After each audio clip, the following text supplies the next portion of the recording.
नाहीतर शेतकऱ्याकडे व्यथा म्हणजे कुणापाशी मांडायची हेच त्यांना कळलं नाही।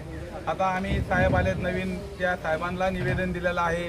ह्याच्या अगोदर 4 केस केलेले, उमरगा चिवरीची केस तुम्हाला सांगतो, ह्याच्या 10 दिवस अगोदर एक केस दिलेली म्हणजे, पण तरी होऊन शिरी जर चोराची एवढी ताकद असेल पर 10 दिवसांनी एवढी चोरी करायची, 40 लोकांच्या वायरी चोरून न्यायची आणि त्याचा आज CC कॅमेरा माध्यमातून एक 2 व्हीलर होता, टी-शर्ट असं जर सापडलं तर आमची तुम्हाला एक विनंती की मीडिया माध्यमातून पण एक त्याला त्या चोराचा पूर्ण तपास व्हावा आणि त्या मुळापर्यंत जावं आणि शेतकऱ्याला योग्य ते न्याय भेटावं, एवढीच आम्ही अपेक्षा करतो। की शेतकरी जे आता आण जे आले आपल्या हातापाताची, ते त्याचं 10 दिवस जर मोटर नसेल, वायर नसेल तर त्यांनी करायचं काय? ते धान्य असं सोडून द्यायचं का? एक तर बाजारभाव नाही आणि परत हे वर्ण हे दुखणं, हे सगळे शेतकऱ्यांनी आता हे 10 दिवसापूर्वी वायर आणली परत गेली, काय करणार? किती वेळा वायर आणायची?